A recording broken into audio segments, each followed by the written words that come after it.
Dan pemirsa, untuk membahas terkait kondisi perkeretaapian di Indonesia dan faktor apa saja yang perlu diperhatikan agar peristiwa yang sama tidak terulang kembali, kita akan membahasnya bersama pengamat transportasi bidang perkeretaapian Joni Martinus. Selamat petang Pak Joni.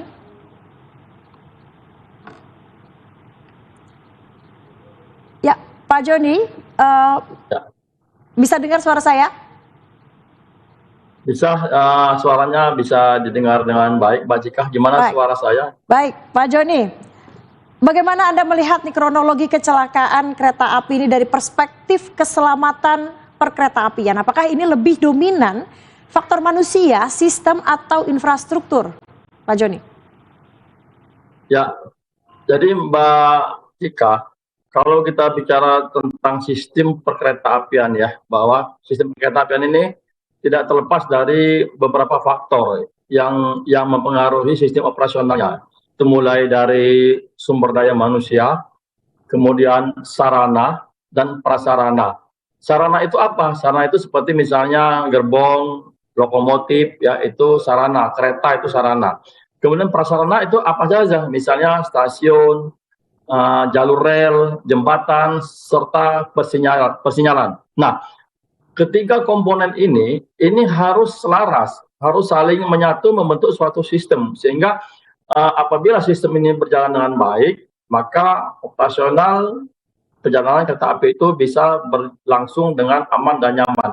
Namun jika di antara sistem ini atau poin tadi yang mulai dari sarana, prasarana maupun manusia yang operasikannya itu terjadi celah yang bisa membuka potensi untuk terjadinya kecelakaan, maka itu akan terjadi kecelakaan. Maka dari itu sistem ini harus betul-betul komplit dan saling melengkapi, Mbak. Nah, kemudian perihal tadi pertanyaannya, seperti apa sih kondisi kecelakaan? Saya memandang kondisi kecelakaan itu ya pada kecelakaan antara KRL yang ditabrak dari belakang oleh Argo Bromo Anggrek ini, dapat saya sampaikan bahwa prinsip absolute block system itu ada di Indonesia ini. Jadi di Indonesia ini ada yang namanya prinsip absolute block system persinyalan pada perkeretaapian. Artinya sistem ini mewajibkan sinyal masuk itu menunjukkan indikasi merah. Indikasi merah itu artinya berhenti ya, berhenti. Indikasinya merah berhenti ketika sudah ada kereta yang berada di dalam petak jalan atau petak blok atau dalam jalur di stasiun. Kemudian ternyata fakta di lapangan ya, Argo Bromo Anggrek itu tidak berhenti.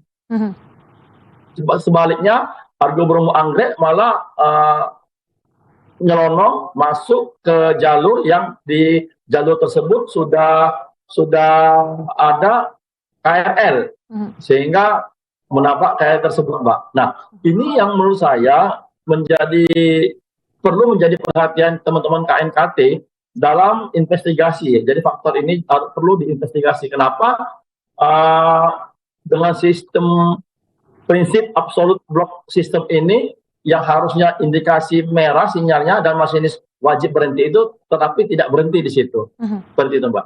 Baik, ini yang mesti diusut oleh tim KNKT. Pak Joni, ya, salah satunya itu yang. Baik, kalau kita sebagai orang awam nih Pak, saya sebetulnya penasaran juga ingin bertanya, sebetulnya mengapa kereta api itu nggak bisa langsung berhenti, Pak?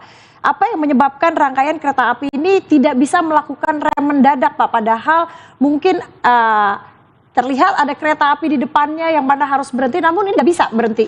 Itu kenapa, Pak?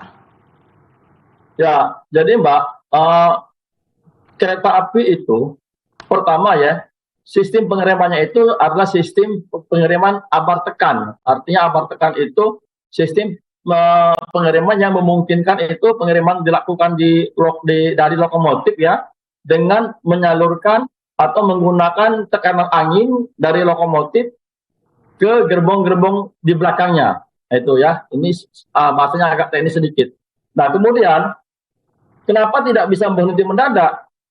Pertama, memang apabila itu dipaksakan berhenti mendadak, itu juga bisa membahayakan kereta api itu sendiri, Mbak. Apabila itu berhenti mendadak, maka di kereta api itu ada yang namanya rem emergency. Rem emergency ya, rem emergency itu juga bisa dilakukan dalam kondisi yang sangat terdesak. Namun hal ini juga berpotensi membahayakan kereta api itu sendiri. Kemudian yang kedua, Mbak, dengan adanya sistem pengiriman abar tekan tadi, sistem pengiriman yang menyalurkan angin dari lokomotif tadi, itu masinis perlu akselerasi, perlu jarak untuk mengakselerasi dari kereta api itu berjalan, sehingga dia butuh berhenti itu butuh waktu dan butuh jarak. Jadi jika misalnya kita ilustrasikan bahwa kecepatan kereta api Argo Bromo Anggrek tersebut 100 km per jam, ya. Nah, itu paling tidak harus membutuhkan akselerasi sekitar 700 meter untuk bisa mengerem dengan tepat atau mengerem dengan sempurna, seperti itu. Baik, baik Pak Joni, terakhir singkat saja Pak, untuk mencegah agar peristiwa yang sama tidak terulang kembali, apa saja nih Pak yang perlu dibenahi dari sistem perkeretaapian di Indonesia? Ya, pertama tentu yang harus dibenahi ya adalah sarana dan prasarana serta sistemnya itu sendiri, Mbak. Sarananya adalah misalnya yang harus dibenahi bagaimana prasarananya ya, misalnya bagaimana tadi adanya penutupan perlintasan liar. Ini juga menjadi bagian dari trigger sehingga terjadinya kecelakaan tersebut ya. Maka harus ada upaya untuk melakukan penutupan pada perlintasan sebidang, Mbak. Ini penting sekali. Karena seringkali terjadi kecelakaan di perlintasan sebidang itu terjadi pada operasional kereta api. Yang kedua adalah maka perlu ada dan ini jika memungkinkan ya perlu ada upgrade persinyalan. Jadi supaya lebih bisa menjamin keselamatan kereta api. Update persinyalan ini misalnya bisa menambahkan ATP. ATP ialah Automatic Train Protection. Nah, jadi dengan adanya update persinyalan ini, itu semakin memberikan pengamanan yang berlapis pada kereta api. Kemudian yang paling pentingnya adalah kita harus benar-benar menegakkan SOP, regulasi yang sudah ditetapkan. Tidak boleh ada pelanggaran regulasi, tidak boleh ada pelanggaran SOP pada sistem operasional kereta api. Nah, mungkin ini beberapa poin yang perlu dicermati untuk bisa mengantisipasi tidak lagi terjadi kecelakaan tersebut. Baik, kita harapkan dari perkeretaapian Indonesia ini seluruh hal-hal ini bisa dibenahi sehingga memberikan kenyamanan kepada masyarakat untuk menggunakan moda transportasi kereta api. Terima kasih Pak Joni Martinus, pengamat transportasi bidang perkeretaapian atas waktunya. Salam sehat Bapak, selamat petang. Selamat petang.